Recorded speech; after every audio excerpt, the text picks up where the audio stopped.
Wihanga kandi abakutorana omubantu abarukwingana munana abesimbire n'ebibina byabo ebibyo butegeki ebitari bimwe na bimwe netujja ku bantu Christiaho ebikwatirine n'akaruru okutandika n'amajingwaga abokuba abesimbire bari omubiro ebyahamuheru ebyokusherura karuru nebeja kuba bagarukira mu izoba eryanyica kare enshonga ni nyingi waburiyo noreba urukiko rw'abanyamakuru na nabekibina ekibyendanga muntu nabo barukugenda omisho no kushoborra enshonga kubazikwise ezo byakaruru kurekangura umuntu akaruruke yabasakatera ombusinje netujja kuba nitukutwaraho omubantu batari bamwe na bamwe nebicweka ebitari bimwe na bimwe okureba oku ebyakaruru bitebekanisibwe turugumizamu no kubantu kuhereza okusya ahizuba eryakaruru karatererweho na nakaka herize kuterwa ntijja kuba ebibyo nantu bikuretera tare kintu cyona ekyamazima ekikwatirine na nebyo bururu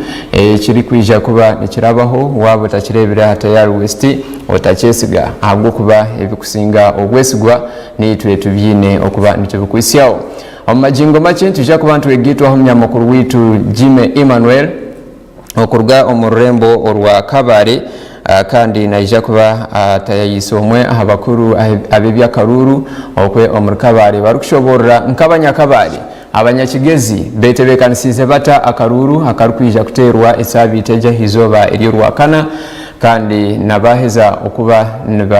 nibatebekanisa niki hati ekibarinzire okurebeka ngo nabo bagira akaruru akobusinje naija kuba nagambaho Jimmy Emmanuel Ogu munyamakuru witu naija kuba nagambaho na Aisha Nansubuga barukushoborra ahanshonga zibya karuru okwe omuri Kabare omushonga ezi byakaruru kandi nkoku twakushoborera ngo turiyo ntukoreka ebiceka ebitari bimwe na bimwe buri kimwe kuciragendeje ntujja kuba twakutwaraho no muri Kasese tukoreke ahi president Yoweri Kaguta Museveni w'ekibine kya NRM ariyo nasherura karuru hamwe na nebiceka ebindi ebyabandi besimbire nabo bariyo nibasherura akaruru nitujja kuba nituzaho omubiceka ebyakabari tukoreke ekiganiro ekiy'omunyamakuru wetu Jimmy Emmanuel aine hamwe na Aisha Nansubuga ogu nomukuru w'ebyakaruru omuri Kabare babase kuba bashobora oku omuntu ashemerire kwetegurra akaruraka na nabo abashemerire kuba bakabamu ekibine kuba bakora tubasimbire bonka hariho n'abandi abarukuba nibasherurwa makaruru naba agent hamwe n'abandi Deka tuje kuba nitukutwara yokwe obase kuba no bichenga konka ntongera kuma isango district stars zimwe na zimwe ziriyo nizitunga ebintu equations bwo mukutera karuru birukumanywa nka pouring materials na mbwenu aitugambire ebigushenyi bayirize kutunga ebintu ebirukwingana runana shatu na bina ebirukwija kuba bahwera mukutera akaruru kandi hotero na district eyakiruhura bahirize kuba babitunga district ezirukwingura omurigana anana mukaga eziriyo muri Uganda district nyingi zirukora hihi ebiceka cyenda harigana bahirize kuba batunga ebintu ebyo kandi n'izindi nazo ziriyo nizigendo mesho no kuba nizibitunga babase kuba babika okusya izoba ery'urwakana esabiteji obarabyiheyo kubitwara ahariza polling stations ningamyanye okuterera obururo jike kandi ngokutera karuru kuri abantu kutandika shaha emwe eyakasheshe mpaka shaha 10 ezomwabazi abamwe nibatekateka unikwiza garuchera shaha 11 agotema amazima garingu okutera karuru nikwiza garuchera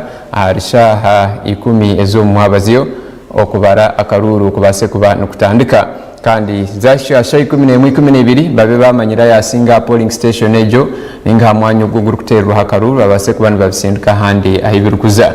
eshayeji rekati base kubantu egitwa omnyamakuru wetu Jimmy Emmanuel omurkabare arugambaho na Aisha Nansubuga ahanshonga izibya karuru ako aketebekanisiziwe abanyuganda ahizoba erirwakana esabiteji tutiyo tugaruke tukutware omukicweke kindi obwetu rukoreke bya karuru webara mnonga iwe omurebe wa Tayari West Television nyenda okwakurokana no kukunda abwo gumiza muri kureba Tayari West Television indigambira turi omu district ya Kabare aha offices za Electoral Commission abantu bakuvunanizwa kutebekanisa karuru kuturukuza kutera okutandikanizo bayorwa 4 nyina kumanyise ngo tusigize biro bibiri okwikayizo bari 215 okugira ngo uyo munya Uganda okoreso mu gishagoyine na obushoborozi kandi na nobu basabwa okutora n'omwebembezi oworukwenda okurugira nkuko rukureba ashimire kuba nakukorera nabwo ekyo we have 2 days to go. Ahindi gambira electoral commission twirimo kwetebekanisa kumara kirireho enyuma okwe esigize biro bibireka deliveringa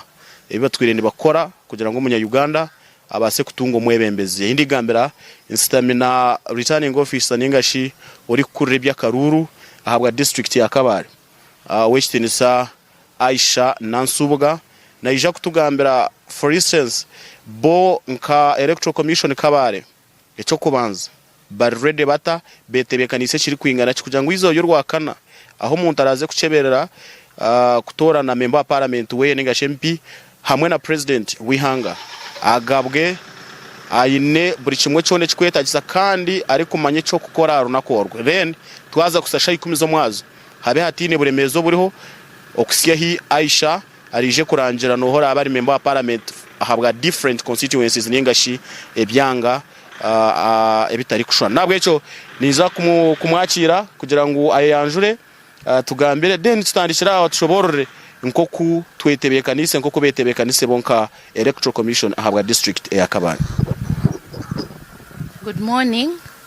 abalaba bafe abatayari TV amanya gange nze Nansubuga Aisha returning officer district election administrator we Kabale district. Yes. Aisha tugambe,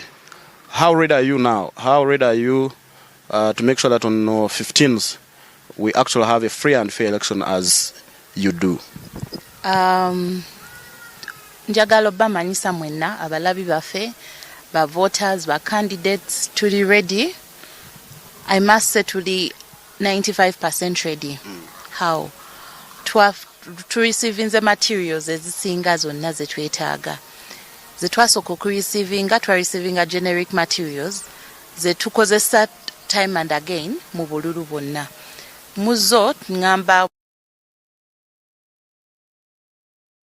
mu ballot papers, ballot boxes, the Twitter black boxes, ezilimu materials, forms, nebyokulondesa wali byetweta byonna. Between today and tomorrow, item jetutanafuna the BVVK machines. Ate nazo zirina okuba nga zitutuuseko essaawa yonna from now. Kati njagala obbakakasa nti nno materials zonna tulinga abazifunye era tuli ready for 15th of January 2026 bwe tugenda okuba akalulu aka parliament ne presidential elections. Yes. Okay, bwanyuma yo kutumanyisa ngu mwatungire bikwatu ebiri kwetagisa kukolesa izoba yorwa kana 2015 bitwenda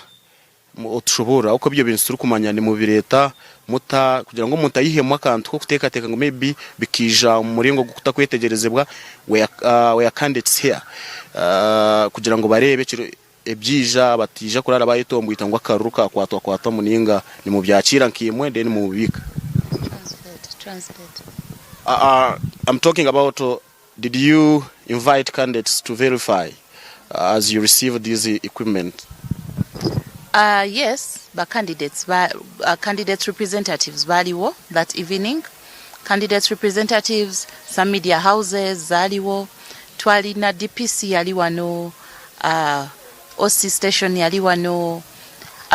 deputy RDC yaliwano, n'abantu abalabo n'aba stakeholders, abasirikale,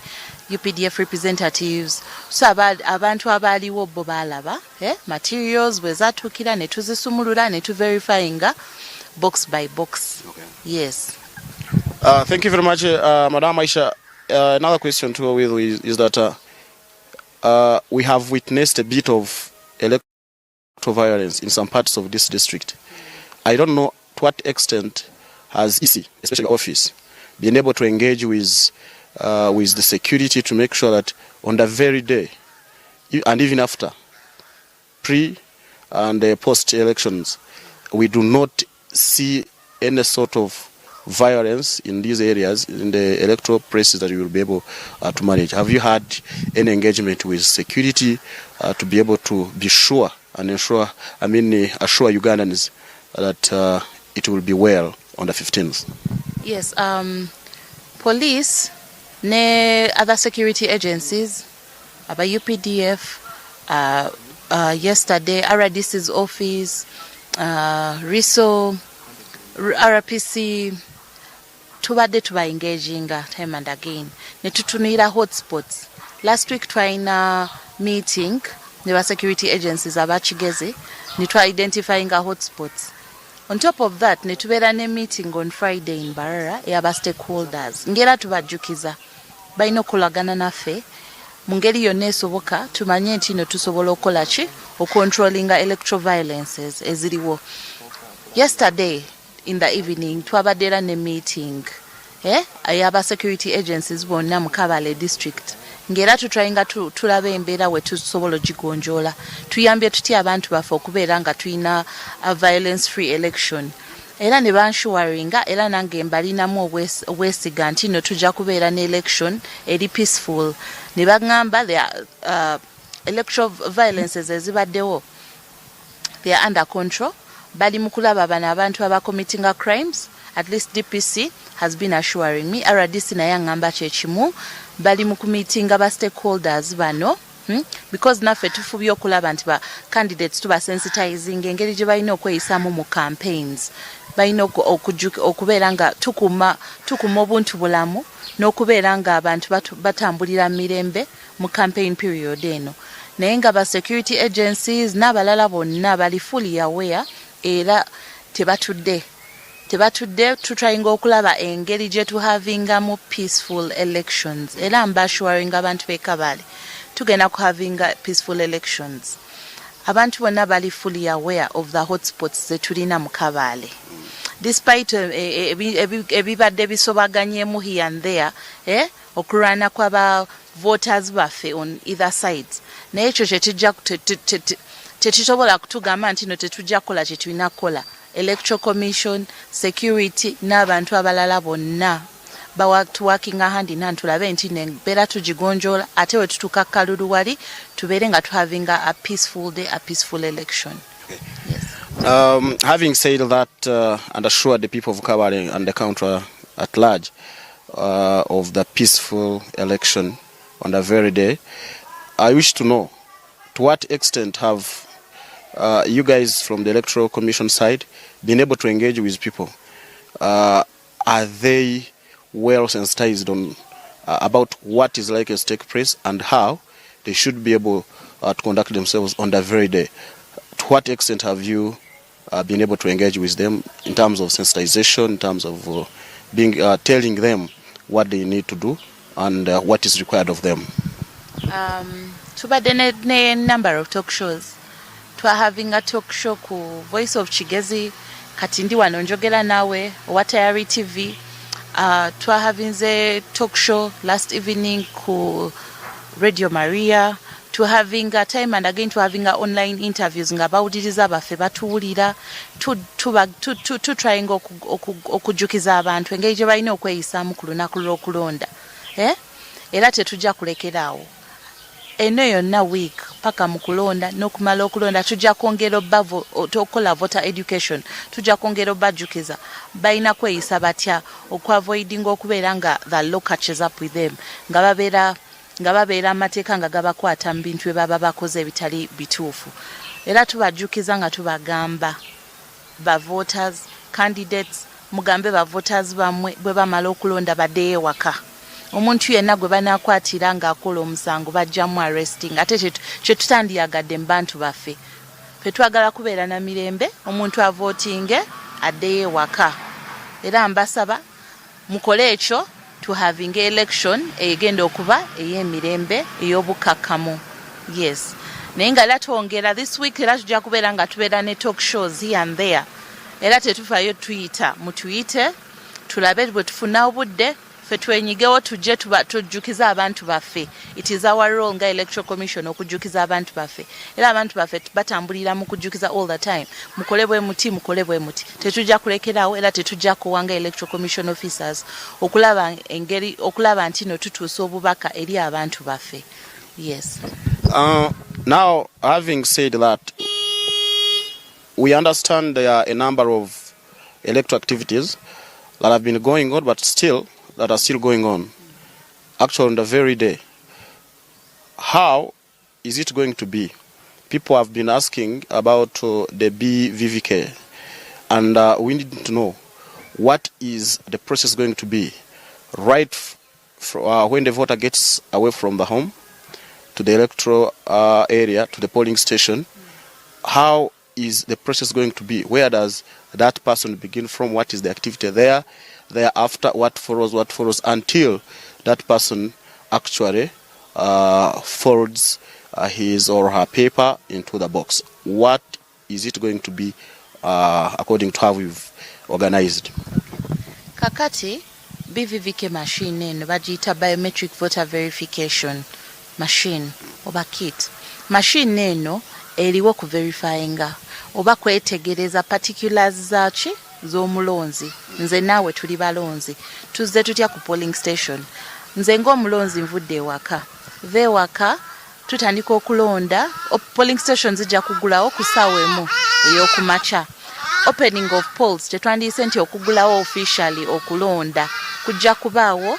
kujja kutuukawo nga there are 10 witnesses. Betwandiise abajulizi 10 abajja okubaawo nga tugulawo materials zaffe. Ekyo kisobola kubaawo mu ssaawa yonna between 7 am n'okudda waggulu. Oyinza okwesanga nti n'abajulizi 10 bana bagenda okubaawo nga tugulawo materials zaffe bazenga ku ssaawa 3. Kati omulonzi bw'oba ozze ku polling station, jangu ne voter location slip yo bw'oba togirina, jangu ne national ID yo. Ate era byonna bw'oba tubirina tujja kebera mu registers. Buli polling station egenda kubaawo ne voter register eya polling station eyo gye tugenda okukozesa ffe ng'aba polling officials abagenda okubaawo polling station. Tujja kebera w'olondera ng'omulonzi, tukebere particulars zo. Bwe tumala okufindinga tuziscanninga, BVVK machine ejja kuba yatandise dda. Tujja kuscanninga particulars z'omulonzi ono. Okay? Fe tujja kulaba details zonna. Bwe tuverifyinga nti no Jimmy gwazze, gwe mulonzi waffe gwazze, ate era oyo no Jimmy gwe tumanyi, nga tumala nga tuteekamu okozesa either chinkumu, which we call fingerprints, oba facial biometrics. Face yo n'ogiteekamu akuma kaba kasobola okudetectinga. That is if toyina chinkumu oba fingerprints zo tesobola kubeera detected. Okyusa face, eno machine esobola okulaba face yo nekwata particulars zo netulaba nti yes yono omulonzi waffe. Eyo genda okuba tebe esooka, era item esooka mu kulonda ku verifyinga omulonzi ono ddala alondera wano. Ate era ne waba talonderaawo, akuuma kano kaba kasobola okulaga nti no tolondera wano, olondera wali ewalala oba wali ewalala. Kaba kasobola okulaga nti no Jimmy si mulonzi wa wano, Jimmy mulonzi wa wali mu central. Bw'ovaawo nga odda ku polling official abaddako, agenda kuwa ballot papers 3, eya presidential, eya woman member of parliament ne ya constituency MP. Zonna ballot papers ezo zirina okuscaningibwa akuuma kano.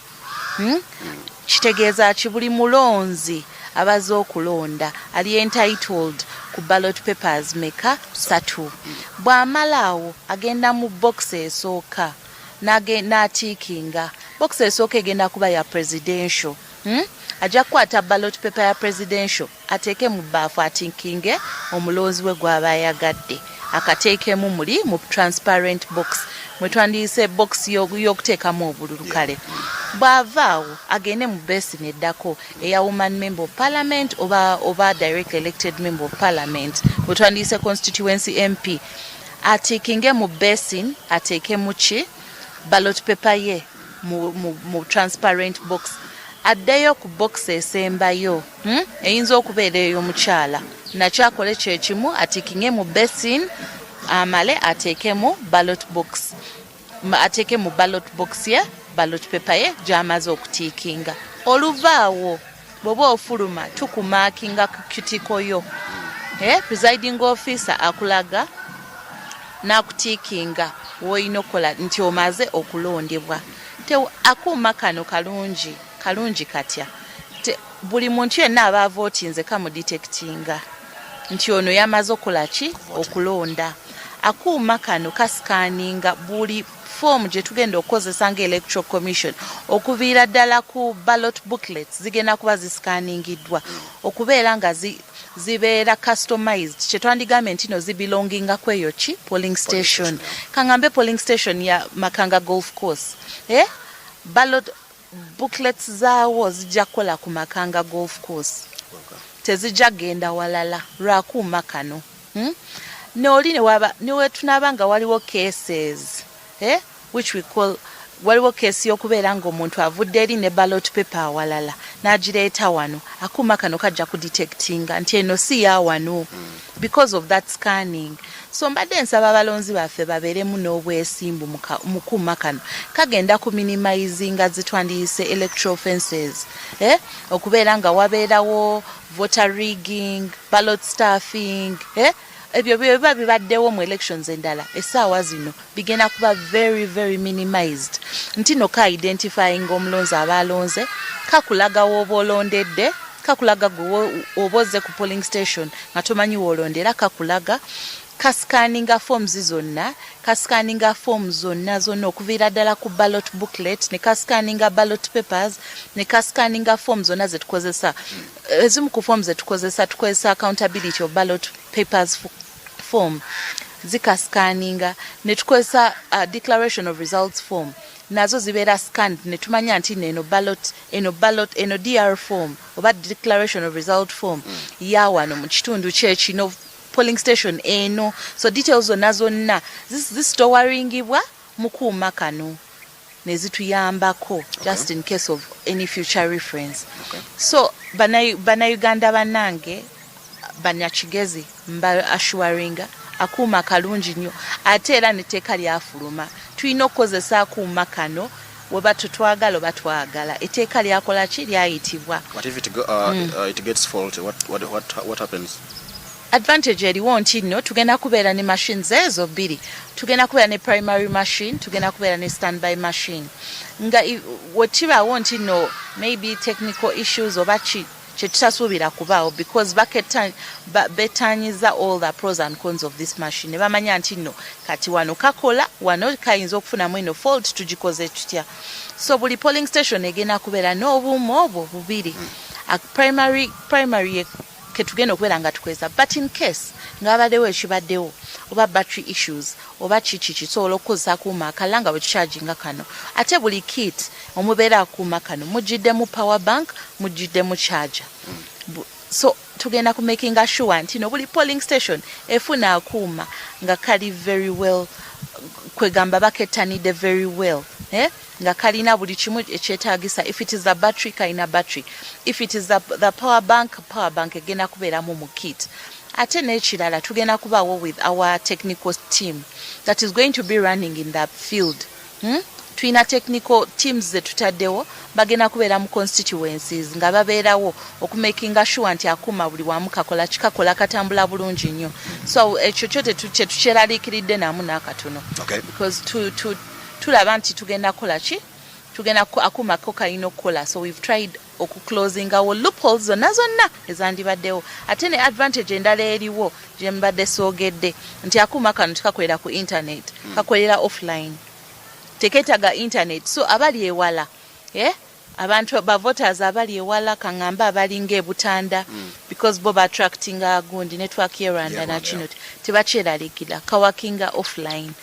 teketaga internet nti kakole kawakinga offline. Okay. Yes. In the last elections, we usually see people voting for other people. And for instance, an old woman cannot really read. What are the chances that I can vote for somebody who is unable to see, who is unable to read,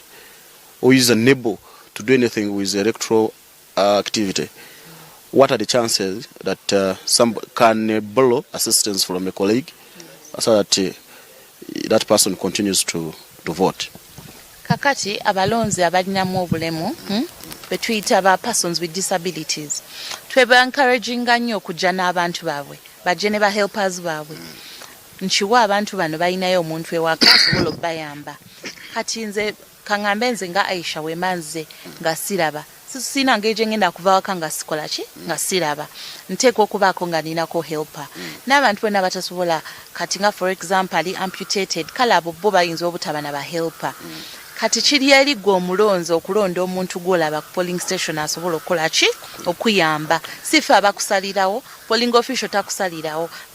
basobola oku offeringa help bw'oba olemeddwa naye kiri gwe omulonzi nojja ku polling station n'ogamba ono kanyambeko mulagirire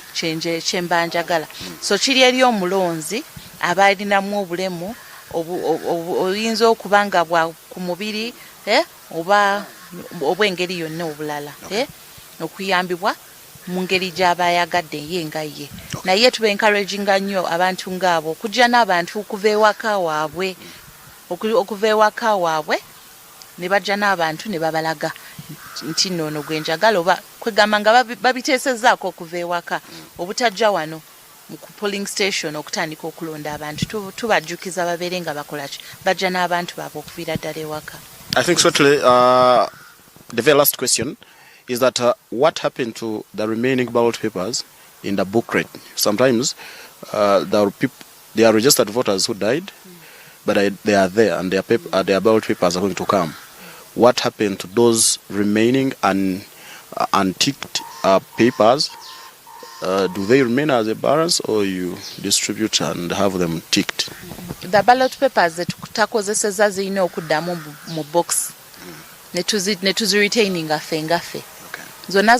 eziba zitakozeseddwa oba eziba spoiled oba zitwandise rejected or invalid zonna tulina ozizaamu mu box ne tulaga ate tulina forms ezibeera ezitwaccountingira ne tumanya nti no this is the match tetutakozeseza zino ze balance tutakozeseza zino ziri spoiled zino ziri invalid tulina okujjuzaako details ezo ku forms ezo. Yes. Okay. Thank you very much, Madam Aisha Nansubuga, for being able to tell the public, to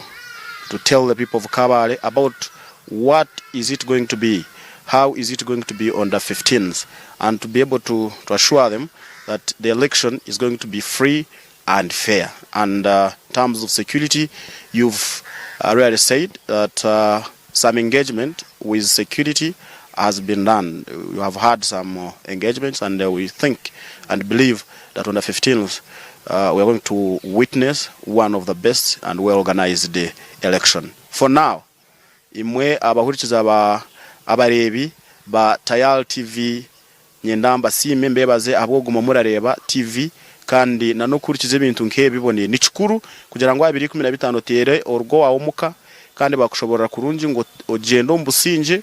orabe omitendera yonetirweho okwasibwa akakonji oterere omwebembezi wawe owarakunda hati no kusinda sindikire yowe no kwenda kusindika batahi bawe yowe no kwenda kureta oburemezi kurugerera ahabi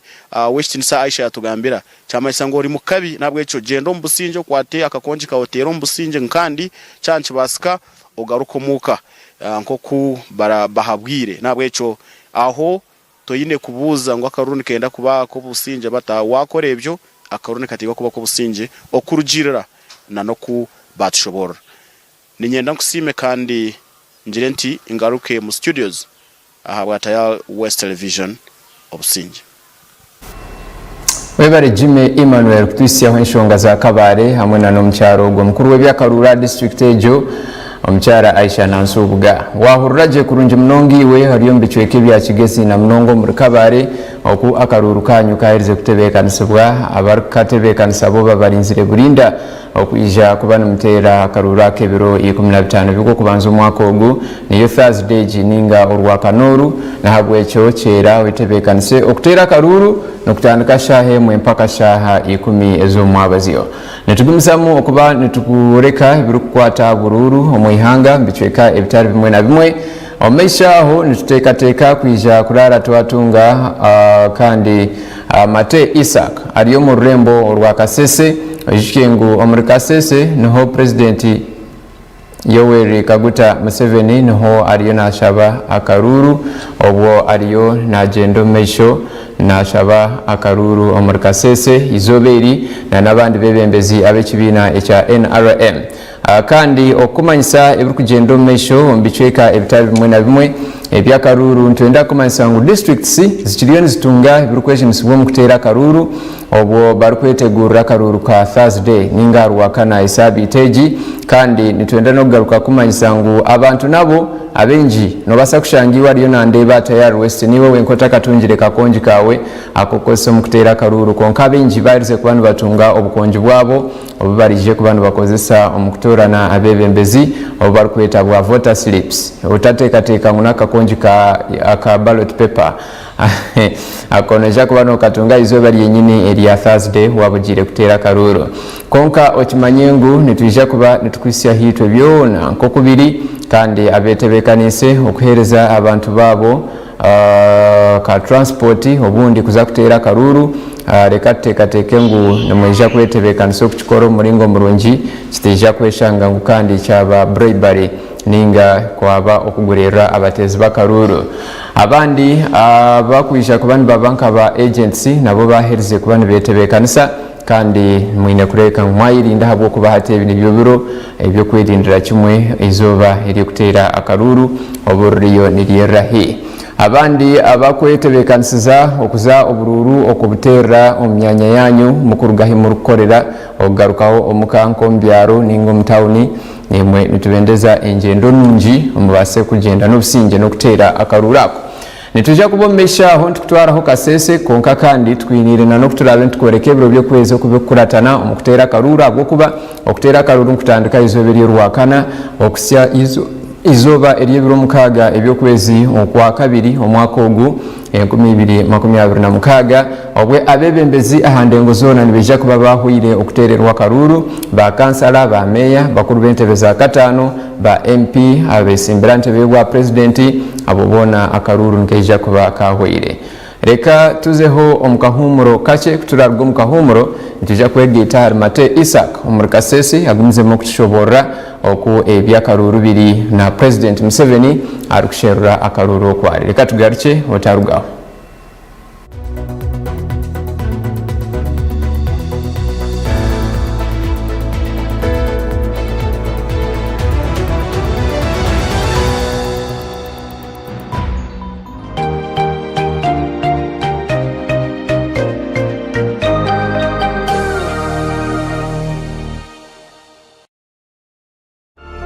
Adura Modo Pre and Primary School neishomero rukushanga mu makenke omururembo rwambarara kandi abinugegesebwa mutano aharurengo rwa kindergarten otiriho na primary kuruga P1 okwihika P7 eishomero ryine day na boarding aho abeji bamwe bari kushomana bataha kandi abandi bakarara hishomero ogoteberwe ngunu batunga n'intambara okubihoma kagabo mu kasheshe no kubagarrayo mu mwabazyo Adura Modo Pre and Primary School batire sara akureba ngo habangura umwana wawe omichwe n'emitwaraze ebyo bwegese burungi kureba ngo bamuha umusinge murungi kandi binabashomese merya otiriho n'embuge yeshanzere aho bana barukuzanira bakikikanisa obwongo school fees ninge bishare byishomero nubasira buryomwe uryo muzire ningo mukuza tunga admission y'umwana wawe okuruga yishomero mu makenke okurugurwo kubanza okusirwa mukaga shayibere zakasheshe okwisya shayi kumene mwezo mu mwabazyo sente za registration n'emitware shati yonka umusente shiringe ya Uganda nyabara witwara umwana wawe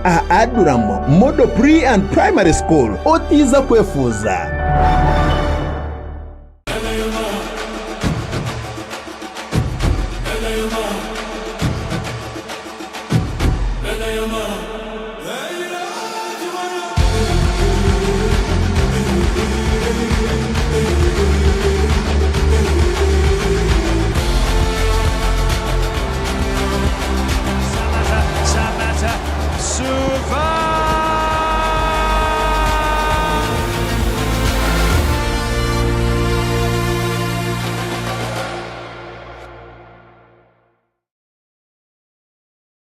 Ona omplotsi 15 nomsho ez amiteine katete mbarasite ubure kutunga meyawe haza kandi twiniye na plots nunje zindi omyanya mirunji amhanda yona erukutaha no kushoro muri mbarasi Bushenyi Road omchiyeje $5,000,000 na Kashaka $10,000,000 Masaka Road Robiyenje ya Hachpira $2,300,000 na Kanyariero $8,000,000 Kabare Road omurchece $5,000,000 hamwe na Karamo mukategura $8,000,000 Ibanda Road Ishayi Kibanyu miliyoni 15 na Ibanda Town miliyoni 25 no basa kushashura hicweka echa pasenti ya 30 rere zirasigare oshashura hagati ya meza 3 nana nyabura we ija office zaitu mbarra Chosiga House Mackenzie Street omanye birukuchira esimu not mushanju atana mkaga anani 5 8 Amity Realtors Limited ntukwendeze chiro chikuru chirunji no mwaka msiyo gwihorere okuterera karura bebembezi bawe ahande ngo zitari zimwe na zimwe n'obugabe bwawe oku nukuru kubasa kutera karuru kawe omu buryo bw'ekikire oteina kuona okubanza ozaha mwanya oguwaye handikise kutereramu akaruru wahika mwanya oheyendanga muntu yawe ninga kakonji kawe ako kuhamya kuri umutezi w'akaruru aha barukujunanizibwa ebyo bururu bacebera izina ryawe umurukarara ninga register ebero kuhamya ngo umutezi w'akaruru nibiyeje kushujumwa abarukozese byoma bya karimagezi okucebera binkumu n'ameisho buri omwe natekwa kurabo mu ntebe kanseji kwenda ngugo wena oyikerezibwe kutera karuru yakatera akakonji kakaruru nakone keija kushujumwa kuhamya yaba kashikire ocho mo kutera karuru kawe bweshereke kandi orebe ngo bakutawa kamanyiso ko kuhamya kuwatera karuru okutera karuru no kutandika shahe mweza kasheshe kusitya shahe komizomo abazyo ebero kukwataho na karuru kawe byona birinzirweje mbwenu iroko kateri akaruru kanje irakaryanje. You see, we share the same connection and my internet works well, and that's my Canal Box with fiber. One single subscription and I share without limits, Papa. It costs me less and my whole family benefits from it. Oh well, that's true. That's very user-friendly, huh? With Canal Box Fiber, enjoy an unlimited and ultra-fast connection for the whole house, starting with 90,000 Ugandan shillings per month.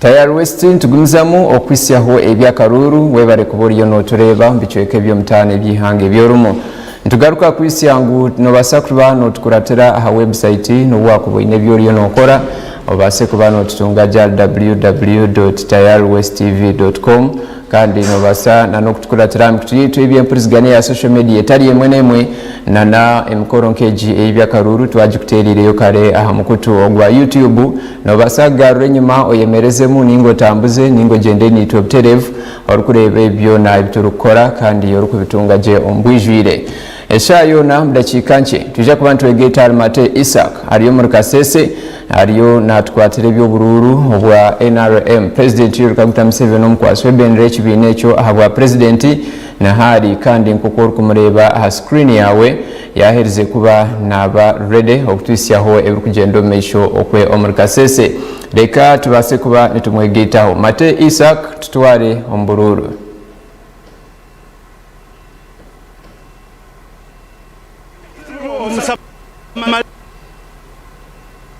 Tukakusinga yesitucho busubuliro okwamena ninje Mate Isaac okwa Yoweri Kaguta Museveni akebya omwa kipindi eche kisinga munabwire kandi ekisinga hano mukasese omwa Bukonzo East so tukebya tunemukanyako nabembembe tatetete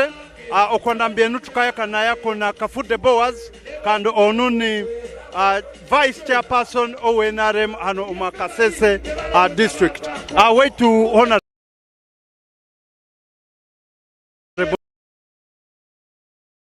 tukimanyira President Museveni ali Kasese kiro kya hati kandi tulikisinga inywe nkaba NRM message kimwina ekikuru muno nk'abantu ba NRM message yitwine ne 2015 okubanza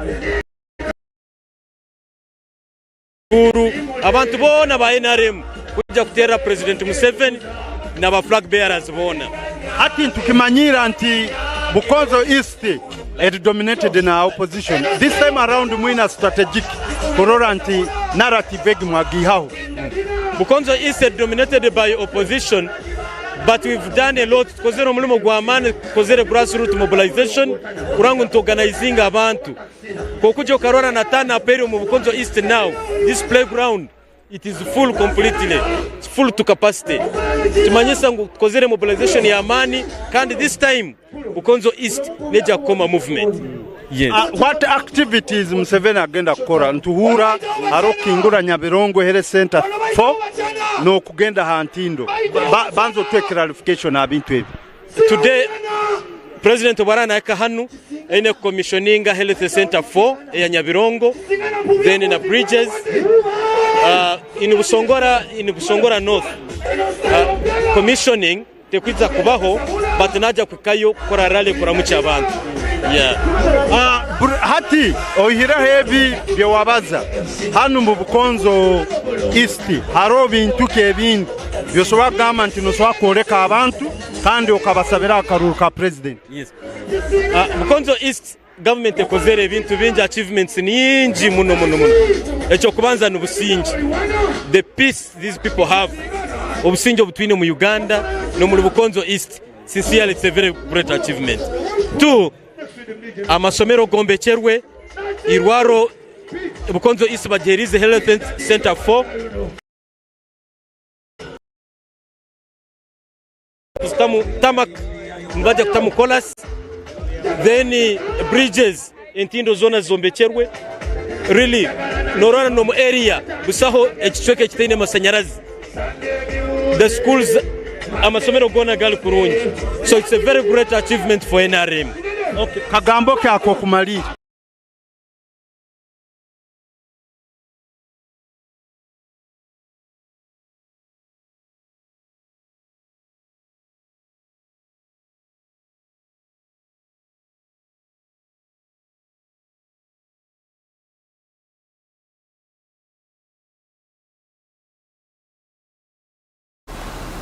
Tayari West ogwene mateisa komurika sese kandi kuturaterere ntuja kuba tukugarura yakwisiyeho okuwe byakaruru birombi gendo mishejukengu President Yoweri Kaguta Museveni w'ekibine kya NRM aho murika sese ariyo na shaba karuro mu rundu rwa kabiri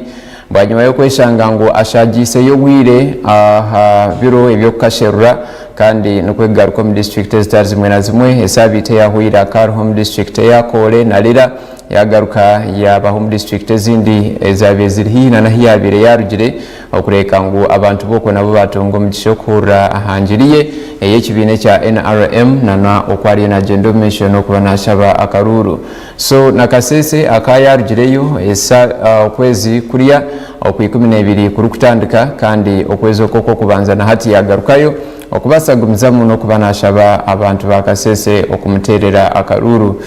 kandi ojikengu okushaba karuru kugarukira nyencha kare 2013 izobiri niryizoba eryaha muheru haruburu umuntu wena ayesimbire okushaba karuru nyencha kare nebiro 13 nibeja kuba nibagendo mesho na no kuba nibakashaba umurundi ogwa muheru kandi nyencha kare yaho ninga izobiri yebiro 14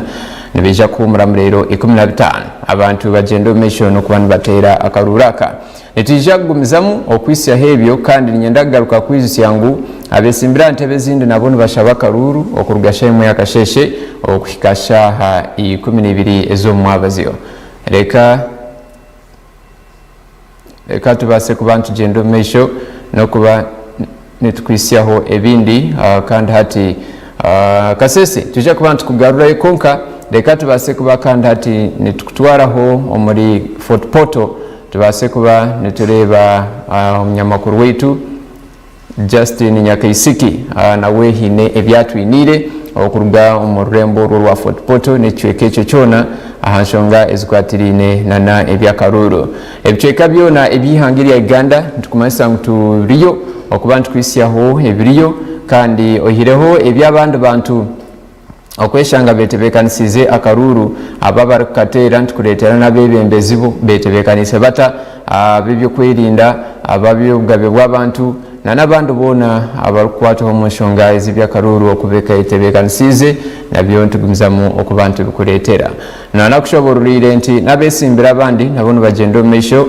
erizuuba ery'ebiro 12 ebyokwezi okwokubanza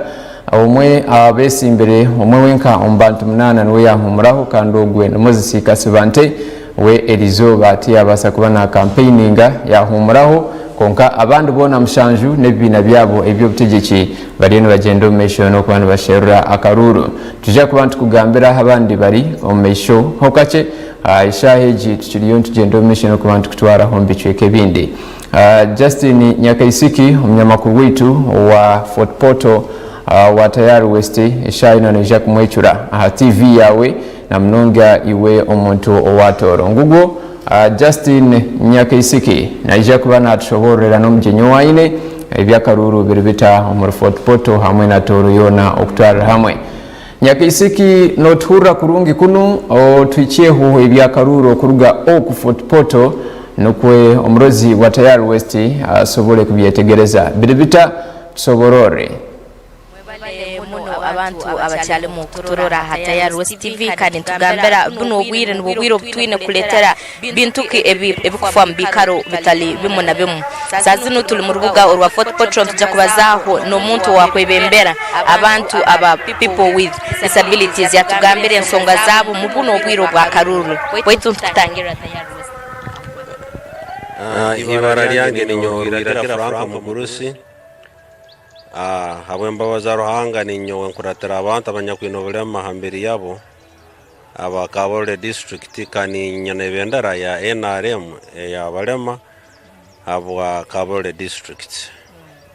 Waitu nkoko kwebembera abantu abineho obulema ha mibiri yabo ndwendo tugambire muzinu campaign ez'abantu ezibakozere kandi abesimbiraho azikuja kubanutwayo ebiro mukugena maiso inyo nk'abantu abino bulemu nimurora babe including mukura n'inyo mwayitaba mu campaign zabo rundi mwine mu challenges ezimutanga ino. Waitu moderator campaign zone eziturum kandi ezyagena maiso zitalabanize muno abalema. Actually tubulema bonka zibaire zitatekanize bo mulingo gwaza kubeni zitekanize bwamu. Ikintu kyokubanza campaigns obuzo zitekanize bo bulikiro ntugenda komo abantu mururu abakibeta civic education. Civic education obutwikara tukora groups za abantu abaturatanga nabo tukora youth, women, students, PWDs, elderly, religious, name them. Bona tubateka hali. But this time we have a flat campaign. Flat campaign ngutugenda NRM mainstream negenda na chairperson wa NRM na bakora campaigns na teams za NRM flag bearers abandi na chairperson, general secretary na structures za NRM bataito nibagenda na from sub county to villages hati kiresere challenges. Kintu kyokubanza omulingo kutanga namu abantu bano emiringo kitakusana. I give you their docket ya abantu abankwebembera. Omulema wa spinal injury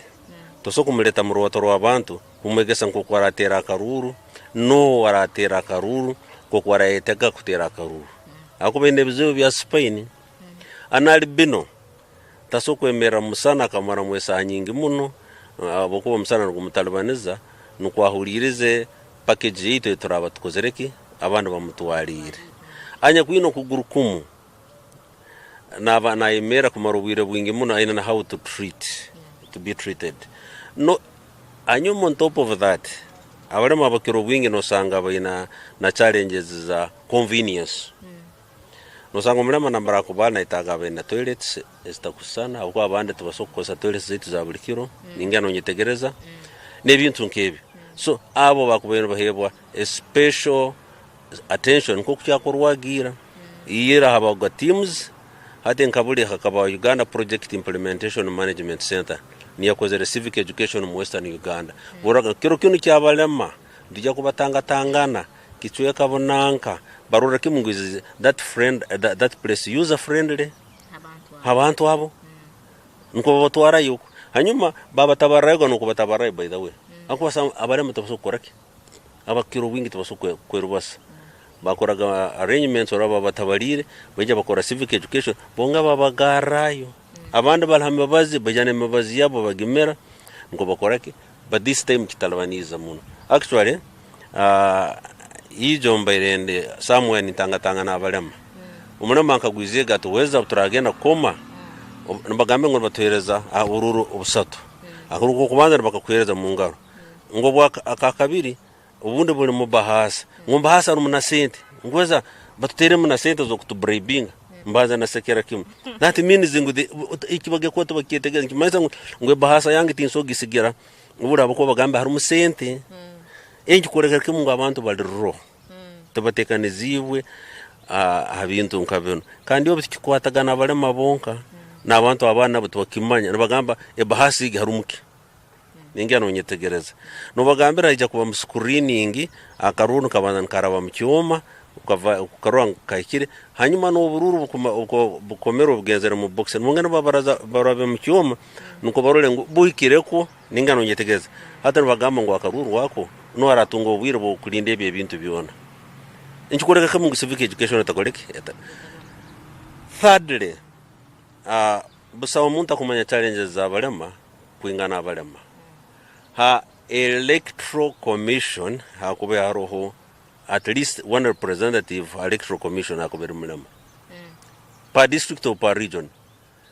habo nsonga ziti arabalema batakura ningano nyitegeza arabalema batakubaza harabalema abatakura arabatakubaza nibetaga sign language interpretation otyo aroha abandi baina both hati abo challenge nyakuru barage kutera akaruru barayambibwa bata arabata kuweza arata kubaza arabata kuhura hata roleki ruhudu ngumurese for example ngu ogu wataru kuhura ata anya kufira maiso nosoko mutwara no mukosenso no muteza karurukana kakunda genza katera basi runda genza katera cyaguranye na katerake omuntu na mutera na anti or something so like rudi ringo tuina kororango nabo bonye nabaraba batekaniziwe ku guidinga ki abananka abalama baitu babe professional baba ethics bana code of what of conduct otherwise it was acceptable omulema ija no muntu we aija mugambe nyobo na nimpakayo ningenda na nanka nkabuli no warantwara anti kumchange kiteke muka box ka basi tu hata byakiteka muka box ka basi waramanya utaranya kumulesera uko no sakusangana ubongo bono bucheke akaru nakateka mukube nakaitira kimu hati aho abalema mabo bata training abatarukuweza ningaronkenga abatarukuhura shalwi turaba twina basaini interpreters nyenche akone je kuija no muboleza na kutera sense neje kuija na kuboleza na kutera sense hata umuntu ko kunoje kumando lingota otene sign language interpret aima aba sign language interpreters baro government tero provision ngo at least per polling station abo sign language interpreter to help such categories. I don't think at all tikiro at abo is going to be a challenge kutani 15 government ya kubene moving very fast to recruit sign language interpreters ningano nkenga abatarukubaza na abatarukoraki abatarukuhura and add more sort of injury abarema abakiruwinyi basokutatera karuru hako transport umulema tukuja kumtwara transport actually toto abantu batwara umulema wakagari no araje kumhimba kumuteka motoka government erasasura omuntu ogu electoral commission erasasura omuntu gwara muhimba we call them IDs and they are paid daily erabasasura all ida jagamba ninja kutwara nisiba nayo ni nyandara naiwe inoja kumpazinga okyetegeriza so there is a record hudungo mulema tena aid unsente zokasura aid takuja kuija yesterday ngeza kubungira abalama somewhere abakuba ndito tuli mu Karuru tunuko baitu ngo ningia imanya nanka ina takuweza nanka takuweza ningia na sente zabo zaba IDs azo nagamba tinkuija no arana nata koraki so 15 no Bururu subsequent elections government etero provisioniki kororango abalema abo baina assistive persons lastly abalema abandi ijo bene ba complaining abana bene miga kachweka abana koza elbow clutches abana bakoza clutches ordinary clutches miga kachweka bene bankaguza ngo government etekero provision ziki ona koreke kigo chikachweka ona koreke clutches zino zichwekera as welding na gamba ate nyonda agurukanta ko yone bintu bichweka how do I come back home tono so before that government ya ko netekanza infrastructure ya balama wenkaito onya kuino guru kugufu kuno kurehire enkaito yeri kurungi onu wanya kuina clutches double clutches nungi haima ebi bakwini babukora abokuba government ya Uganda is capable of doing such akwa tuina minister of gender and tuina na minister in charge of persons with disability anyakoro saduno meta Helen Asamo Grace bakwini bakora abalema baito bano are they prepared physically even to move ningano kenga akwa these assistive devices nugoma gurugabo bete bintu byona bintu bibairo so ngoko bitabairo itonka abembezi babalama ntulenga tubenkarejinga tubagamba murwane ngoko mukusobora na ganyo mukozesa na magezi ganyo go buhangwa na electoral commission eja kuteka obuli obundi kurorango mugeza mukozereke mutira akaru omurakaho mukaba stranded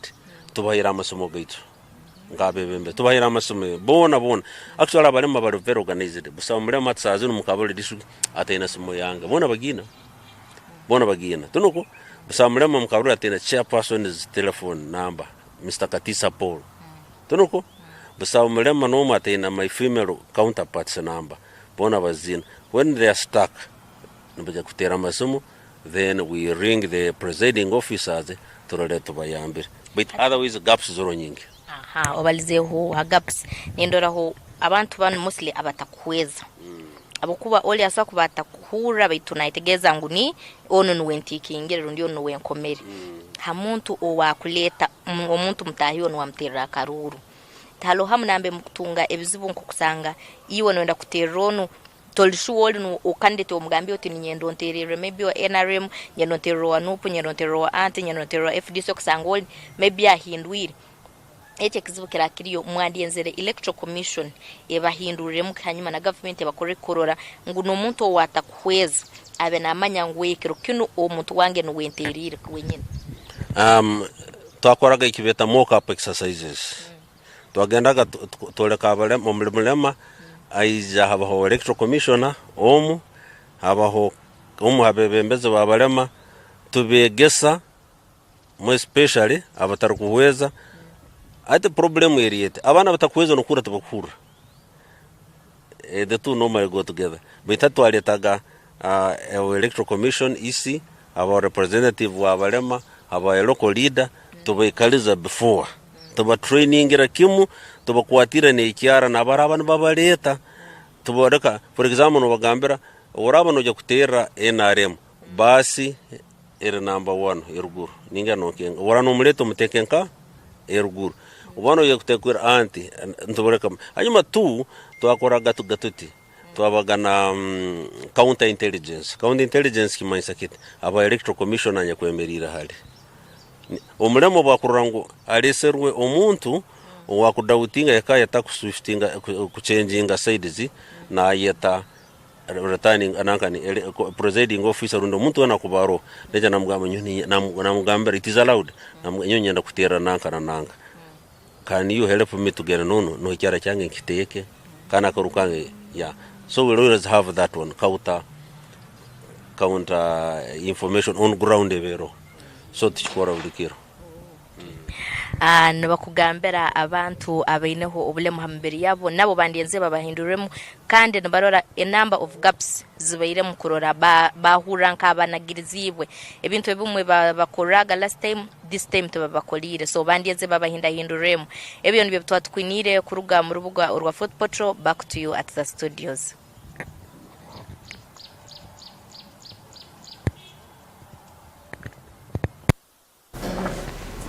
Tayari West tugumiza mu webare mnonga Nyakisiki Justin Fort Poto okutusyaho ebyo ebyo mu rembo rwo ebyo burambuzi abantu ba Fort Poto nabo no bahura betekaniriza akaruru ako mwaka guno 2026 abantu nibenji border to border ebicweka byona Uganda erisechua kandi inobusinje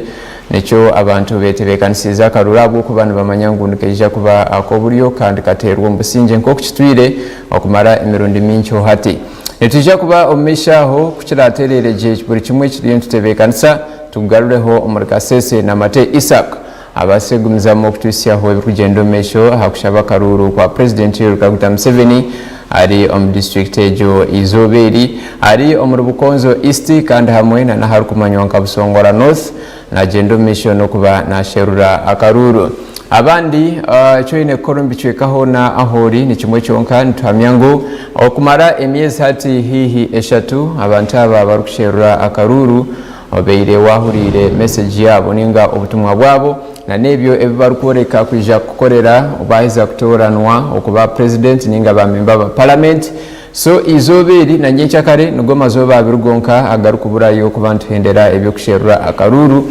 ekirakurate hwao nokukatera aizoba hiriyo biro 15 byo kwezoko ajichengu hati kandi abantu benji barize kwetegereza message nana obutumwa nebigendererwa ebyabo abesimbere hati nibatebekanisa kimwe cyonka okubaterera akaruru nekimanyangu obururu obwiro bumwe butagasi bwabwo kuburu kugendana bweyongera abantu abamwe bagendana bahinduka obeira ine kuterera akaruru uriya bashanga yaiterire ondijo ahabwembera obundi okuhindura ombiteekateko okwekuberi abantu abamwe nibagenda mission nokuba nibahinduramu netwija kubitwe nitukuletera byona tukwenda kumanyisangu akachiko akibyo bururu nuko kahirwe obushoborozi obwokoreka ebikugenda mission mukaruru nokuberanjera nabo echo abandi abarukwenda korayo eyindi miringo eyo kubara karuru nokwenda koreka okukugenda mission abebyo kwirinda babarabwire so echo kwija kora nokurebeka ngu waguma hali Tayari West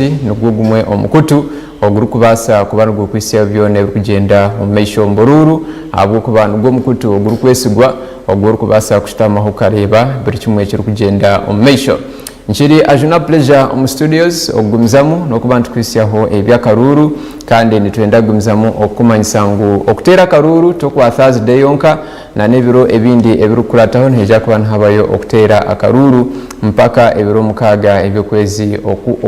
okwezi okurukwija okwa kabiri omwaka ogu obwo turukutorana abebembezi ahandengo zona ba member ba parliament abarukujekera amashaza twineho ba member ba parliament abakyara barukwebembera ninga barukujekera za district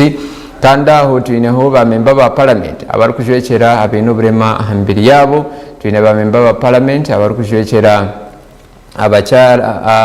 abantu abakuzire omyaka ninga abturukweta abo neba eldare twineho abarukujekera eminyeto kandi twineho nabarukujekera eminyeto eyabakyara na mnonga aharurengo orwaza region wareba awanka kutwine west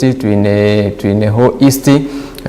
kandi twineho nana emyanya ya central na nebinde biceka ebyihanga abo nabo nibatererwa akaruru twaruga hari yako twine okutorana omurba kansara abesimbere arurengo rwemirukana amagombora hotelo za division town council kandi twikaruke tutunge yona no kutera akaruru turukutorana omuri abesimbere ahantebe yaba LC5 ninga entebe yaba kurube entebe za katano twargaho tugumizemu turebe ahantebe yabesimbere ahantebe endije kumanyonke yaba meya abasite ba municipality hamwe na ba town councils obururogwe bwona nubwimizamu okubana buterwa kandi ntugendo mission okubantu kwisiyaho ebicweka ebi barukubutereramu obase kugendo mission iwe okubana itegereza inyenda kubana inkurabiramu mpora obase kumanya obururu kuburukwija kubana buterwa kandi ahachebiro 19 akarura karukwija kurata akaraterwe ebiro 15 ebiri 19 neja kubaho oktorana abturkweta ba workers representatives to parliament ninga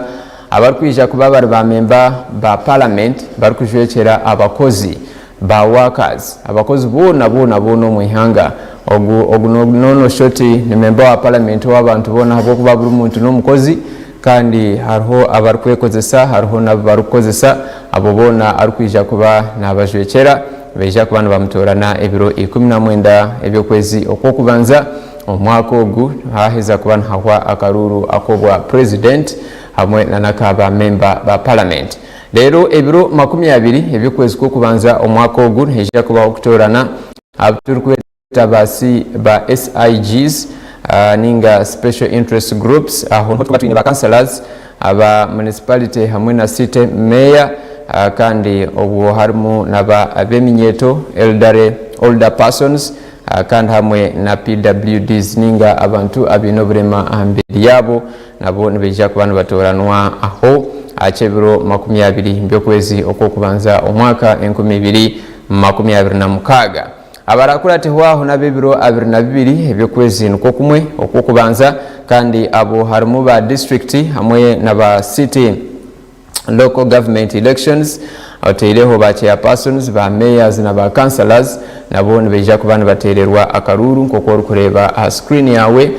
turukugenda mission kuba netukoreka aho nebiro 22 niho twashika aka column akakana okurugeruguru honheja kuba haroktorana ba district city local government bururu obwabo ba chairpersons abor kubano hurira ba LC5 zaho nho bari kandi nebenji abesimbira bwo kuba buri district eine ayisimbire eine abantu abatari hansi ya bashatu abesimbira entebejo eyobwa LC5 tuturebiro abantu benji abesimbire batene chakansa ninga barabireho unopposed so entebejo neja kubane hayanurwa abo abajesimbireho kandi tujja kuba tugaruka no koreka oku harukwija kubaho oktoranwa kwa ba councillors hamwe na ba chairpersons aba city divisions hamwe na ba councillor bo muri za municipality ebirabi na mshanju ebyokwezi okukubanza omwaka ogu tutiyo tuze ahachebiro 28 byokubanza turukoreka ba regional youth representatives to parliament abo ne ba member ba parliament abeminyeto hazabe byanga koko rukurra nkati burenje rwizoba ninga western Uganda neja kuba netunga owayo arabe nabajwekero mu parliament oyibnako obwo ngo barabaterere akaruru kandi ukike ngo ababo nibatoranwa omunkore turukweta electoral college bine abajwekerwa abarukubatorana ninga ba representatives abarukurwa mu district zimwe na zimwe abarukweshororeza omukichweka bakatera akaruraka nabo nobukira bikirengu nibabasa kusharamu bakatere omunkore ya secret ballot ninga bakatere bakulining up ningo muringo gundu gwono kubagushazirweho kandi gutebekanisibwe abakachiko akebyo bururu abandi niba UPDF representatives to parliament nibeja kutoranwa abo ebiro 28 ebyokwezi okukubanza so ahizoberyo eriye bira 28 ebyokwezi okukubanza neja kubaho bururu bwebikabiri ekyo kubanza n'ekiragambire kya regional youth representatives hamwe na UPDF representatives to parliament nabo nibeja kutoranwa ebire ebyo 28 lero ebire 29 SIGs abuturukweta aba special interest groups aitwine ba councillors abaha district hamwe na city kandi oteireho eminyeto na older persons ninga abantu abakuziro myaka abakirinju oteireho abakozi hamwe na ba PWDs people with disabilities abo nabantu abaine oburema ahambiri yabo nabo nibeja kutoranwa ebiro 29 byokwezi okubanza omwaka ogu kandi abo ne ba councillors rurengo rwa district hamwe na city kandi ogwe nabo barukutorana ebiro 30 ebyokwezi okubanza tugume hwaho turukutorana abantu abine ebyetengo byomutano aba special interest groups tutorane ba councillors harurengo rwegombora hamwe na town council otireho municipal division za division eziliyo muri za municipality amagombora that is ureno rengo ejoning kutebekanisa eyibyaro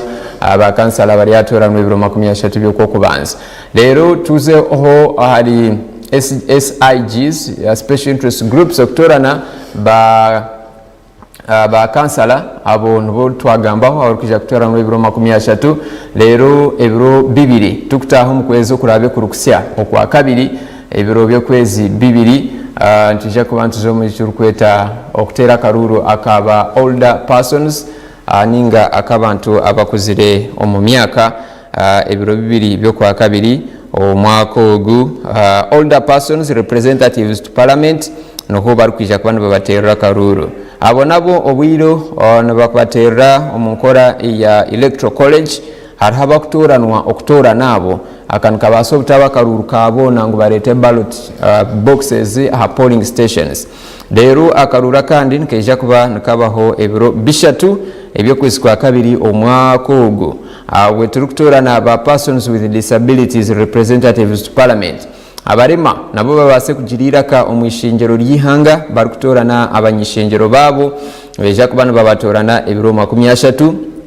rather ebiro 3 ebyokwezi okwa kabiri omwaka ogu kandi akarura kakono kashororamu abwo kubana katerwa abino burema aha mibiri kandi nako naka electoral college ninga okubatoranira aha mwanya guru kuba gutensezibweho ninga gutorinwe. Leero ebiro 4 byokwezi kwa kabiri omwaka ogu twija kuba tutorana sub county town municipal division elections abo nabo ntija ku bantu batorana ebiro 4 ebyokwezi okwa kabiri. Leero okuhendera akaruru ebiro 6 by'okwa kabiri tuza kuba tuineyo national female youth representative to parliament aho turukuhendera ebyokushaba n'okutera akaruru akarabe katebekanisiibwe omwihange. Eshaeji tuja kuba nitugarukaho omurikasese omunyamakuru wetu Mate Isaac tubase kuba ntureba ebiruho ebirukugenda omumeisho aho ahi president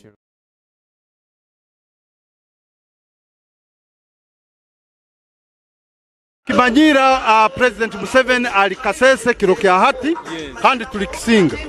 inywe nkaba NRM message kimwina ekikuru muno nk'abantu ba NRM message yitwine ne 2015 okwo kubanza cyakana kujya kurangu ntutera akaruru abantu bona ba NRM kujya kutera President Museveni na ba flag bearers bona hati tukimanyira nti Bukonzo East it dominated in our opposition. This time around mwina strategic korora nti narrative egimwagihaho. Bukonzo East dominated by opposition, but we've done a lot kozero mulimo gwamane kozere grassroots mobilization kurangu ntoganizing abantu kokujo karora natana peri mu Bukonzo East now this playground it is full completely, it's full to capacity. Tumanyisa kozere mobilization ya amani kandi this time Bukonzo East neja koma movement. Yes. What activities Museveni agenda kukora ntuhura arokingura Nyabirongo Health Center 4 no kugenda hantindo banzo twe clarification abintu ebi. Today President Obarana aka hanu ene commissioninga Health Center 4 ya Nyabirongo then in bridges in Busongora North commissioning tekwiza kubaho but naja kukayo kora rally kuramucha abantu. Yeah. Hati ohira hebi byewabaza hanu mu Bukonzo East haro bintu kebindi byosoba government no swa koreka abantu kandi okabasabira akaruru ka president. Yes. Bukonzo East government ekozere bintu bingi achievements nyingi muno echo kubanza nubusingi the peace these people have obusingi obutwine mu Uganda no mu Bukonzo East sincerely it's a very great achievement. Two, amasomero gombecherwe irwaro Bukonzo East bagerize Health Center 4 ya president akuja commissioninga norole ngude zeitu baliyo nibajja kustamu tamak nibajja kutamu colas then bridges entindo zona zombecherwe really norana no area busaho ekitweke kitine masanyarazi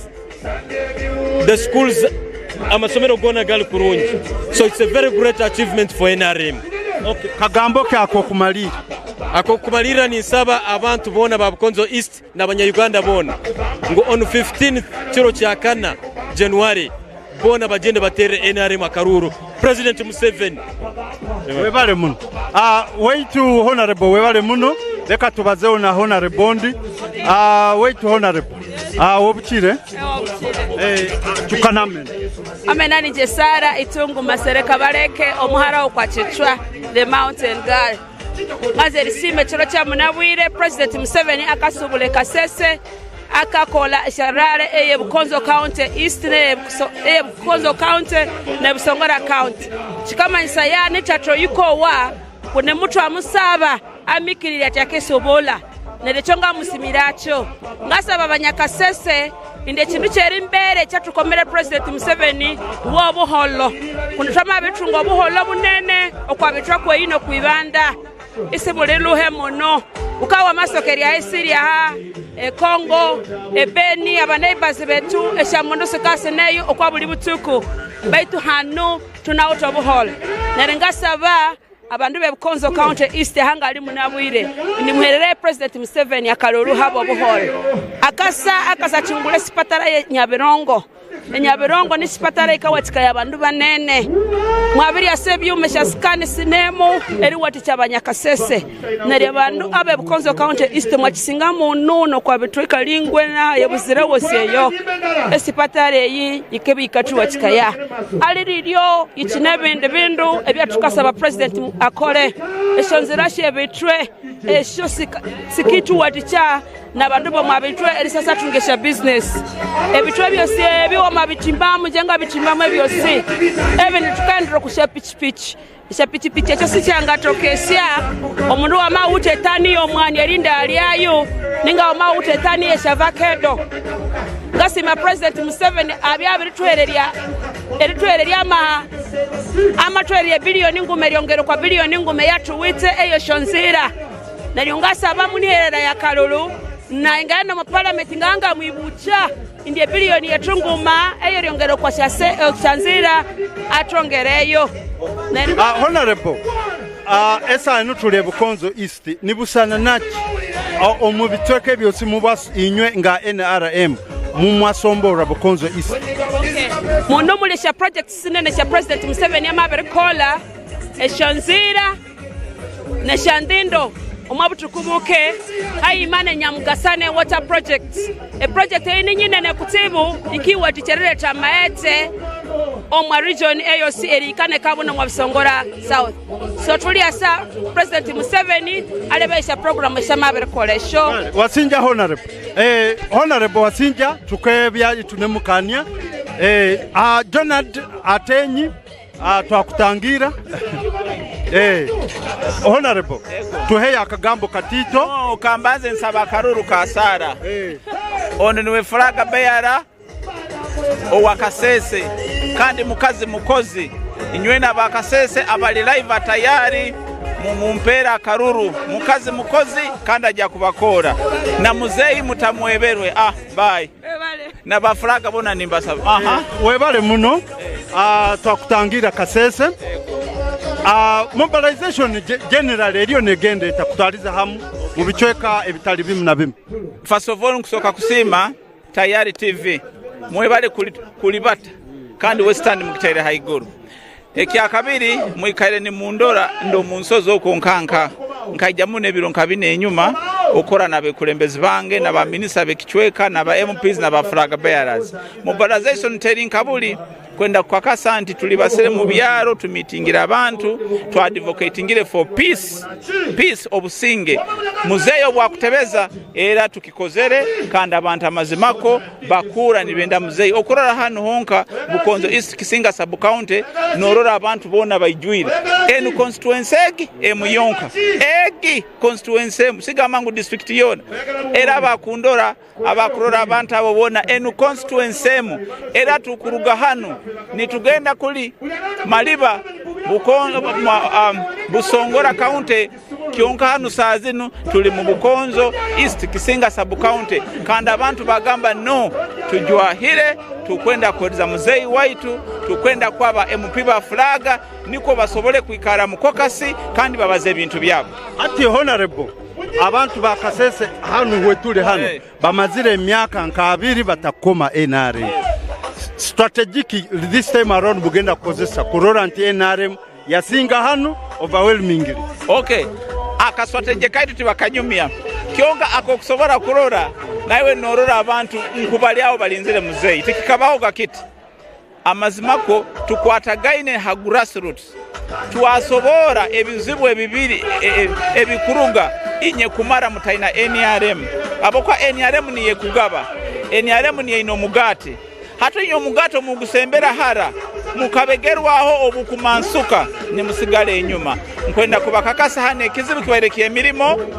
kandi ekizibu kibayerekeye irrigation nabo kwaba nabantu banu kokurani bali mu mwani eitaka ni ba dry so ntugenda kubafuna irrigation scheme tugenda nokubongera industrial park ya Kasese basobole kuba ni bafuna emirimo era abantu banu kabanimba meetinga ijweri kiosijo kaba meetinga ba using karukumi tuwabaza bizibu byabo bikaba byemirimo nebintu bitito tito baitu nkwenda kubakakasa anti nkabukonjo bukonzo east na west basazireho bagenda kwa muzeya Karuru kona mwinaho ba converts aba converts baingi hati ijo honka mbairege Kasangali mu Busongora ijo tukonvertingirege abarugirege omukitebe kya FDC oba kibeta PPF barugire muga bantu nkabikumi bisatu aho honka nambi twemereirege bagamba no omusana tugurozere omanyire kintu ekibaire orundi sometimes abantu banu programs oba batazihulire kurunga omutwe era omukisanja kyemyaka 5 kinu tugenda kulengao okora mindset okurora nti abantu obugabirizi babufuna bata okorota okumekinga swanto orugudo rwawo rukozerwe abokwati enu Kasese Nkota eri mu district Nkaina tubaintugia bilioneme yorugudo baito buturambuire amuzeyi twamugamba no leka tuongere mabokuba engudo nyingi kane kyoka Kikota yes kale we bali muno honorable kansembe ni nsaba Karuru inywena nkubasaba Karuru January 15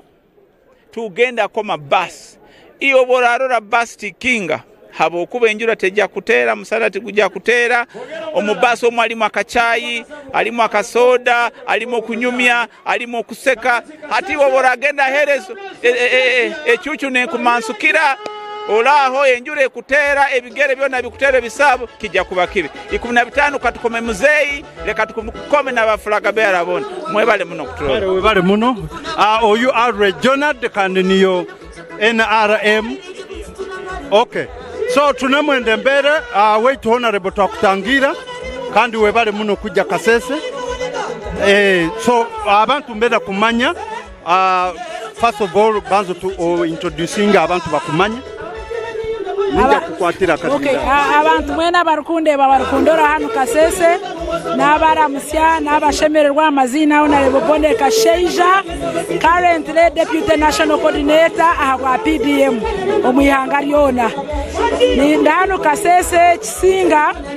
tutegerize mukuru wihanga okumwakira na no kumutangirira kandi ndishaba abantu mwena nitwebaza abantu bona bijaha omushaye Kisinga kwakira president kandi ndishaba abantu mwena ngo mutakomaha orwakana 2015 mwije twakire president ngoko nabagambira nyowe ninye deputy national coordinator aba PDM mwena nishimanya ngo PDM niye ebire ekiro mwihanga president niwe mukama wayo niwe yagiresire kandi niyo program za government enunji munonga kandi program erukika omuntu wena waburijo owahansi program za government ni nyingi ninunji konka PDM yo eineho akensuso echenja ure chikuru no kugira ngo yo ne targeting oriyo muntu wahansi otina musingo gwa kumutwara mbanka otina karumo otine NFO salary mwena abanyayuganda ninye nangu tusime his excellency president Yoweri Kaguta Museveni ahabwo kureta PDM ejeru kumanya omunaku omuntu waburijo the poorest of the poor PDM nuweru kusherura hati turiyaha turiyon tuhendera campaign twasigaze kiro kimwe konka nyenda kubaramanyisa ngo mwena barukunde bahata yare west na nabantu mwena omuyuganda mwena mutere represent emu ebiro eineshonga ibiri ntambwire na president omwihanga ryona ntambwire na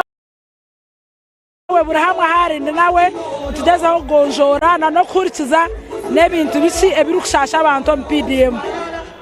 ebintu biri ebimurire kandi bikwenda kushabaku abanyayuganda bareke RPDM echo kubanja abebembezi abasako sako managers ahamiruka parishes abantu binjire betongwita ngo nombiyaho busente mubagira ngo nobwo kubatasiyo mu data president eshongeje ajimanyire nitwa national secretariat tujimanyire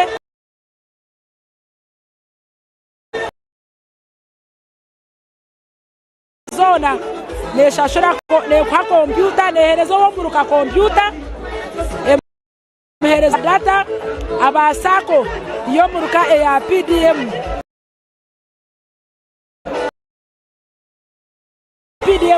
oshire kuba no tunga miliyoni elipire M8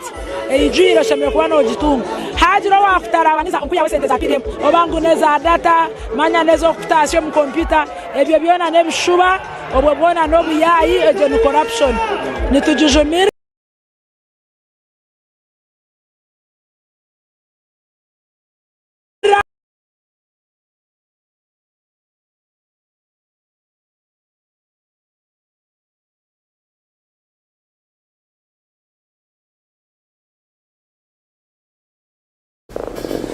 Kokwe Kasese no jirebera kimwe abantu benji beja korekerezo obutumwa bwa President Dr. Museveni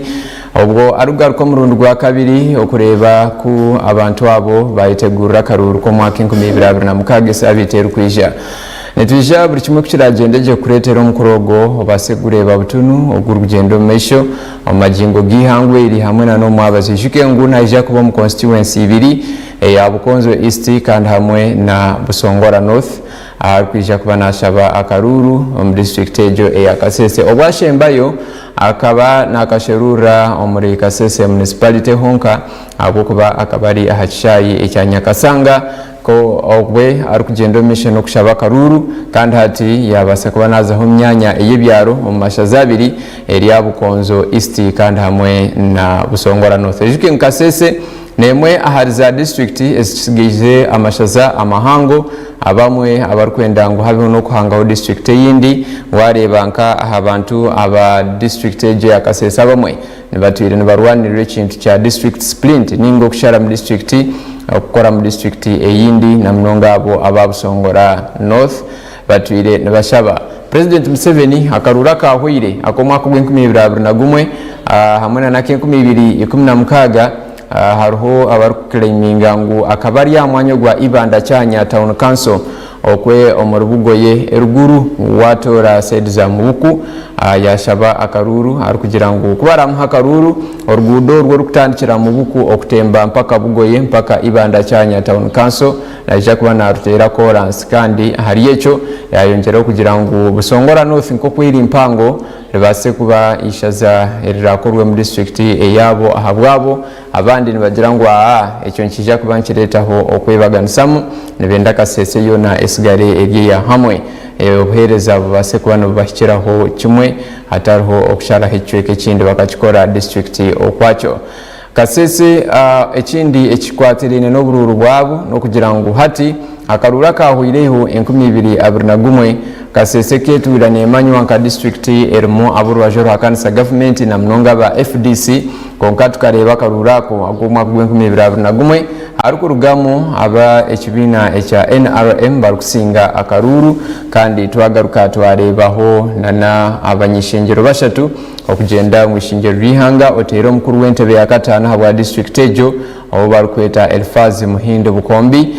kandi twarebaho mu ishingiro wa Kasese municipality Honorable Kambale Ferigo nawe niwe kibina echa Rwangisiriza twagaruka twarebaho na member wa parliament ahabwa Busongora North Honorable Sowedi Kitanywa nawe kibina echa NRM abo nibo bebembezi abashatu aharurengo rw'entebe zo bunyishingiro abari omwishingiro rihanga kandi twineho na Gideon Tembo Mujungu ogwe no wa Busongora South nawe akagendo misho no kuba nasinga akaruru nitwija kuba ntugendo misho mpora okuba ntukwisiyaho enshonga ez'ebya Karuru akaba memba wa parliament hamwe na abanyishenjero nibo bamwe abanyishenjero nibo ba memba wa parliament akarukwija kuterwa SABTLAG aizoba erirwakana nani nchikushoborraho aha nshonga z'eby'obutegeki n'ebyobururu omuri Kasese ojichengu hati bwanyuma y'ekibiina ekya FDC ekyabire ekishangwa kiine entebe mukaaga zona ez'abanyishenjero harimu eya Bukonzo East, Bukonzo West kandi harimu na Busongora South, Busongora North oteireho entebe eya Kasese municipality hamwe na neya woman member of parliament entebe ezo zona zikabaza omikono y'ekibiina ekya FDC konkati turebire omutameji habamu okwebaganisamu ombe kibiina ekyo abamwe baza omu kibiina ekya PFF kandi abandi basigara omu kya FDC ati Akaruru no shoti titurukumanya karukwija kutambura konka obasa kuburyaho oreba obundi owa PFF nawe yafunayo entebe endijo ninga owa FDC yagaruka okuba nagisigaza ariyo mu ntebe ey'obunyishenjero kazabwa district ya Kasese Florence Kabuo agarukire yayisimba entebe ejo nanda kugisigaza aho omuri Kasese ari kugenda omesho nanokuba nayibembera abantu b'ekicweka ekyo abandi nabo besimbire entebe egi okugisigaza tukarebireho arugireyo akagira ati nyo tinkuza kwesimba ninga Akaruru akakarugamu nkoka kagenzera omesho nokuba nakashabwa ekikumanyisa ngu arabe yahereze kuhika ahizoba eryanyincha kare omwabazio atakorekire ku atarukwija kuba na withdrawinga ninga kuruga omukaruraka naija kuba ari omwe aharyabo abarakatererwe netujja kuba omesha ontuhumuraho kake tuzeho omburanga bwa bakama baitu kandi kuturarugeyo buri kimwe cyatamburaje tujja kuba ntukutwara hari omu district eya Kasese ahi president Yoweri Kaguta Museveni ow'ekibiina ekya NRM ariyo nagenda omesho nanokuba nashaba Akaruru akasheshaka naija kutandikira omuri Bukonzo East kandi omwabazio abase kuba naza omwishaziro barikweta Busongora North abase kuba nagenda omesho nokuba nasherura Akaruru nitujja kuba nitugenda omesho nokusiburaha tukwendeze okureba kurungi ebituru kukorera kandi niwe orukora kurungi emirimo yawe tutyo tubase kuba netusiburaho bw'akanyaka konkomesha hontukutwara omukaruru aka president Yoweri Kaguta Museveni ow'ekibiina ekya NRM okwe ahari omuri Kasese arukutwisiyaho ebyo arikusiyaho abanyuganda enjiri ey'ekibiina ekya NRM reka tuhumureho kake otaruga ahari Tayari West ebirungi nibwo byatandika